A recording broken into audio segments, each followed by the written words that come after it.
Assalamualaikum warahmatullahi wabarakatuh. Halo sahabat-sahabat Indonesia, kembali lagi bersama saya di channel Wahyu Effendi yang pada pagi hari ini ya teman-teman, di tanggal 30 Mei 2025 ini, berhubung di kalender pada hari ini hari apa?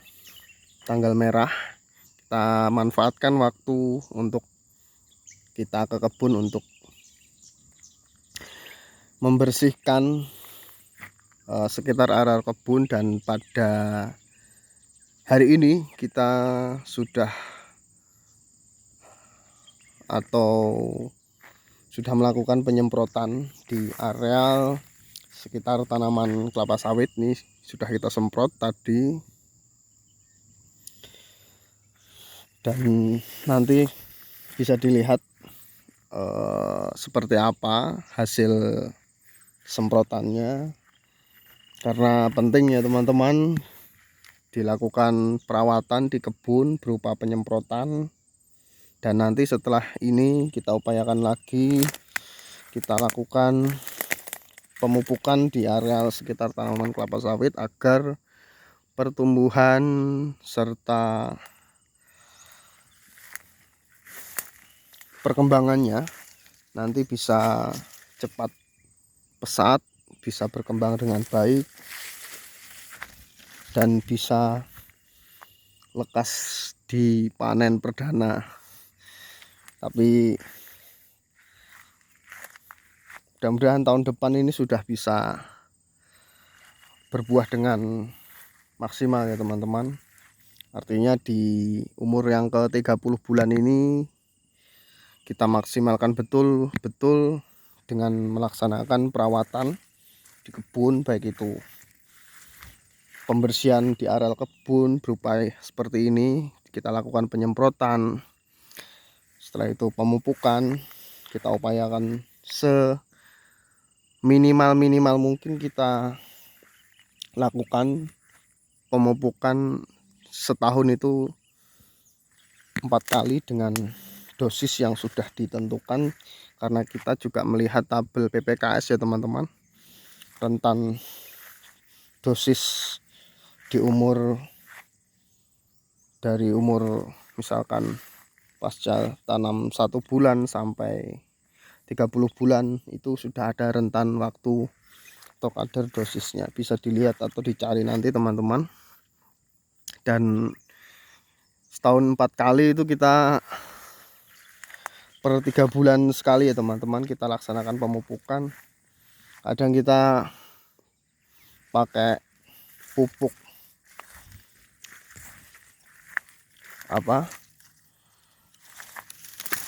NPK, kadang kita juga pakai pupuk tunggal.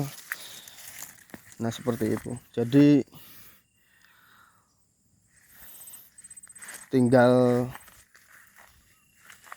teman-teman sekalian cenderung ke mana, ke pupuk NPK atau ke pupuk tunggal. Biasanya kalau ke pupuk NPK itu kadar pupuknya biasanya terbagi, tinggal teman-teman sekalian mau fokus kemana, ke perakaran, ke batang, atau ke hijaunya daun. Nah itu ada sendiri-sendiri ya teman-teman, baik itu unsur nitrogen, fosfat, serta kalium. Nah itu teman-teman sendiri seperti apa. Dan lahan juga perlu diperhatikan juga ya teman-teman. Lahan itu berpengaruh juga kita cara mengaplikasikan pupuk. Karena kenapa? Karena beda lahan pasir, lahan mineral, lahan tanah gambut, dan lahan lain-lainnya itu perlakuannya berbeda. Jadi tidak bisa disamaratakan dengan perlakuan lahan yang satu, misalkan lahan mineral, yang satunya lagi lahan tanah berpasir. Nah itu harus dibedakan ya teman-teman. Jadi porsi pemupukannya, pupuk yang dipakai itu kita harus bisa pintar-pintar membedakan. Jadi seperti itu, agar pertumbuhan kelapa sawit nantinya juga akan tumbuh pesat apabila kita memperhatikan hal-hal yang demikian. Akan tetapi jika dipupuk atau dirawat itu juga sudah bagus lah, insya Allah, kalau perawatannya rutin.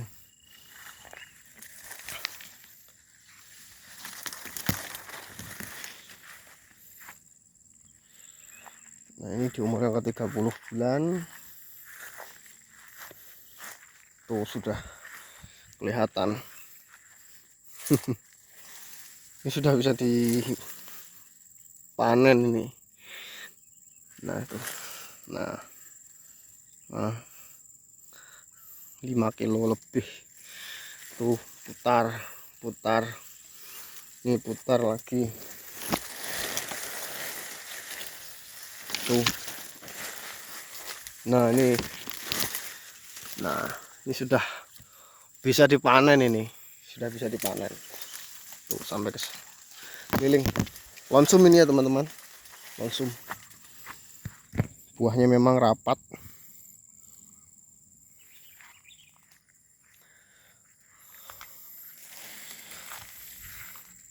Oh.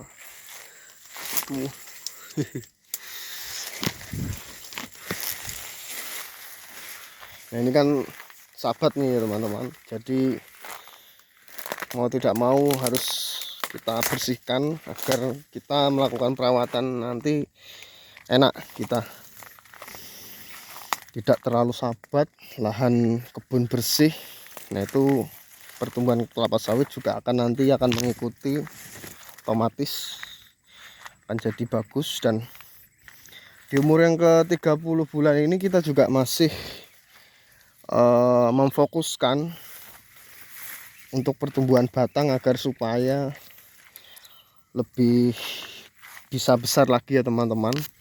Maka dari itu kemarin kita juga sudah melakukan upaya pemupukan fosfat di area kebun, dan juga kemarin kita juga sudah kasihkan unsur nitrogen, atau kita menggunakan Nitra, jenis mereknya urea juga bisa ya teman-teman, karena memang potensi di kebun ini, karena memang zat asam masih cukup tinggi di beberapa kebun, tanah di kebun, jadi kita perlu sekali menggunakan unsur nitrogen.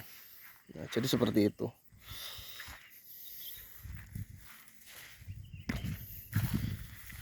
Tapi kita juga perlu ya teman-teman untuk melakukan pemupukan lagi nanti dengan menggunakan unsur kalium, karena di umur yang ke-30 bulan juga perlu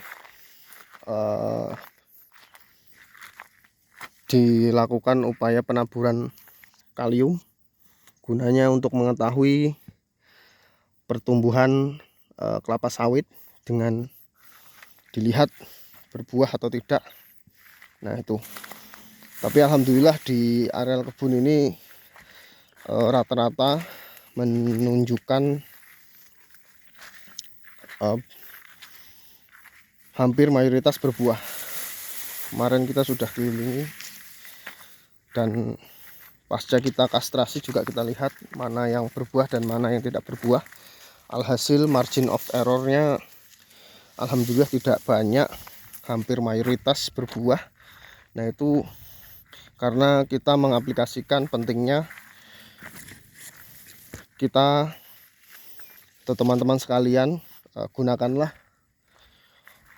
bibit yang tersertifikasi unggul, baik dari jenis bibit apapun ya teman-teman, karena itu memang sudah terjamin dan teruji, dilakukan penelitian oleh balai-balai tertentu, balai benih tertentu yang insya Allah bisa terpercaya, karena memang dilakukan berbagai metode penelitian yang sudah canggih menurut penelitian tersebut. Banyak ya teman-teman jenis bibit sawit di Indonesia yang pastinya sudah dilakukan modifikasi penelitian. Nah, yang kita tanam ini jenis bibit losum dan simalungun. Oke, mungkin itu dulu ya teman-teman aktivitas saya di kebun, karena ini sudah mulai menunjukkan siang karena ini di hari Jumat. Kita mau pulang dulu ke rumah, kita mau sholat Jumat persiapan. Apabila ada saran terkait bidang perkebunan kelapa sawit, monggo saja di komen ya teman-teman, dan jangan lupa di like serta di subscribe. Mungkin itu dulu, saya ucapkan terima kasih. Assalamualaikum warahmatullahi wabarakatuh.